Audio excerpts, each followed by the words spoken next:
Released in 1997, Anaconda represents a fascinating intersection of Hollywood ambition and B-movie sensibilities. Directed by Luis Lassa, the film follows a documentary crew traveling down the Amazon River who encounter a hunter obsessed with capturing a giant anaconda. What begins as an ecological documentary mission quickly descends into a survival horror scenario. The film's premise, while scientifically dubious, taps into primal fears of nature's unpredictability and humanity's vulnerability in remote environments. With a budget of $45 million, the production values suggest aspirations beyond typical creature features, yet the execution reveals deliberate choices that would define its cult status. The movie's commercial success, grossing $137 million worldwide, indicates it resonated with audiences despite critical panning. The casting of Anaconda reveals much about late 90s Hollywood economics and star power dynamics.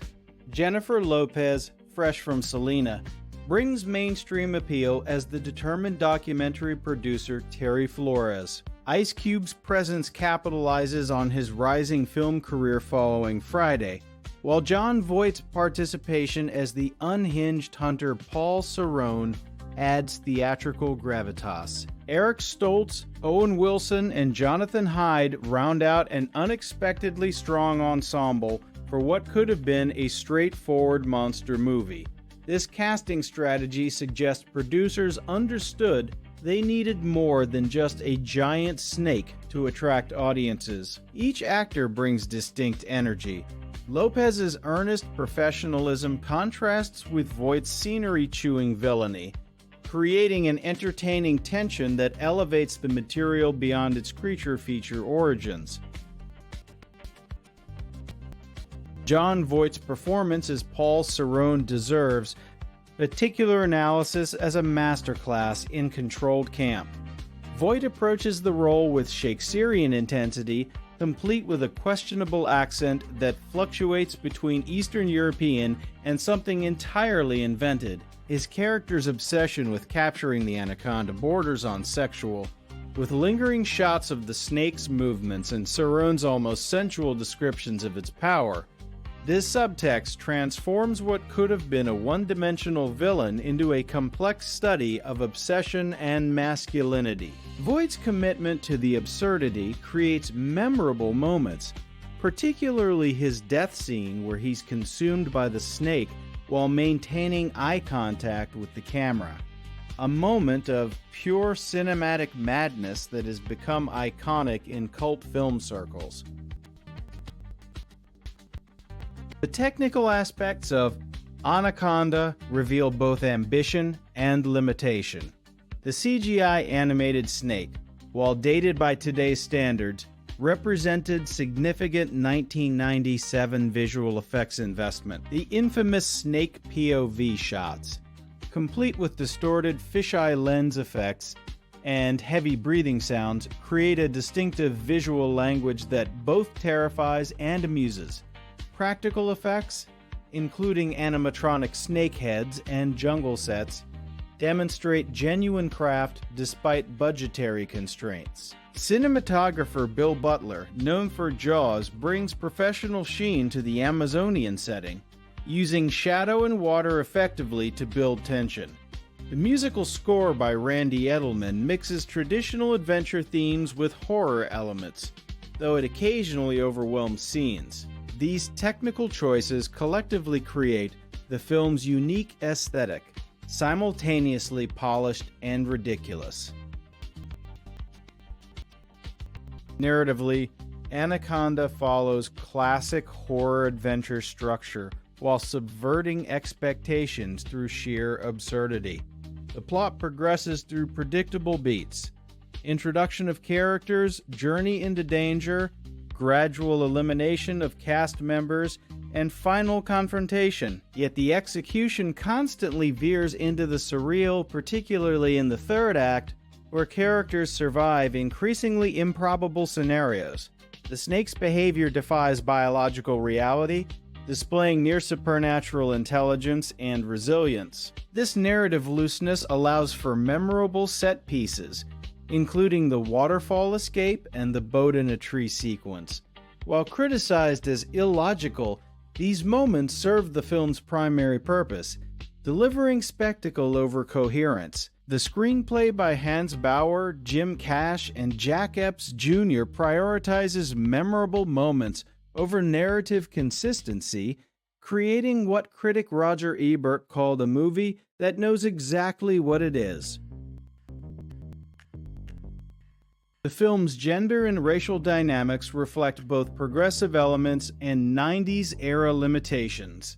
Jennifer Lopez's Terry Flores operates as the competent leader, making strategic decisions while male characters succumb to panic or obsession. Her character avoids sexualization common in horror films, focusing instead on professional capability. Ice Cube's Danny Rich provides street-smart pragmatism that contrasts with the academic crew members, though his character occasionally falls into stereotypical urban reactions. The multicultural cast, including Latino, Black, and white characters, creates surface-level diversity, though character development remains uneven. The Amazonian setting, while exoticized, avoids overt colonialist messaging by presenting the river as equally dangerous to all outsiders. These elements make Anaconda more culturally interesting than typical creature features of its era. Cinematically, Anaconda exists within multiple traditions: the creature feature, the jungle adventure, and the disaster film. It references classics like Jaws in its Predator as force of nature approach, while incorporating elements from King Kong in its capture and transport narrative. The film also participates in the 90s trend of nature fights back movies following Jurassic Park's success.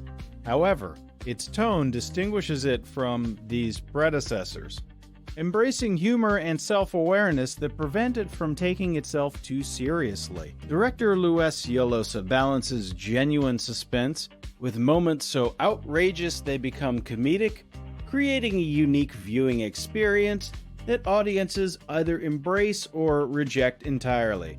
This tonal juggling act explains both its critical dismissal and enduring popularity as a so-bad-it's-good classic. The legacy of Anaconda extends far beyond its initial release, spawning sequels, parodies, and cultural references that continue decades later. The film's iconic moments, Voight's wink, the snake POV, the waterfall escape, have been memed and referenced across internet culture. Its success demonstrated the commercial viability of high-concept creature features, influencing subsequent films like Lake Placid and Snakes on a Plane. The direct-to-video sequels, while diminishing in quality, maintained interest in the franchise through the 2000s. More importantly, Anaconda occupies a special place in guilty pleasure cinema, films enjoyed precisely for their flaws rather than despite them. This cultural position makes it ripe for rediscovery by new generations seeking entertainment that doesn't demand intellectual engagement. Analyzing Anaconda through academic lenses reveals surprising depth beneath its ridiculous surface.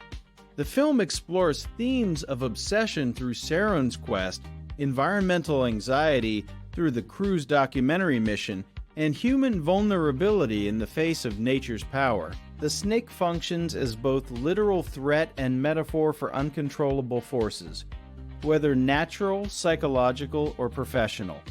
The documentary within the film structure creates meta-commentary on truth versus entertainment, particularly relevant in our media-saturated age. While these themes aren't developed with sophistication, their presence elevates the material above mere exploitation. This combination of high and low elements makes Anaconda fascinating for film scholars studying how popular cinema negotiates serious ideas within commercial constraints. Ultimately, Anaconda succeeds precisely because it understands its own limitations and embraces them. The film delivers exactly what its premise promises: giant snakes, jungle danger, and over-the-top performances, all executed with technical competence and complete lack of pretension. Its enduring appeal lies in the sincerity. The cast and crew commit fully to the absurdity, creating an experience that's both thrilling and hilarious. In an era of cinematic universes and self-serious blockbusters, Anaconda reminds us that movies can simply entertain without deeper meaning. Yet, paradoxically, its very lack of artistic ambition has granted it artistic significance as a perfect specimen of Hollywood's B-movie tradition, a film that knows what it is and delivers it with gusto.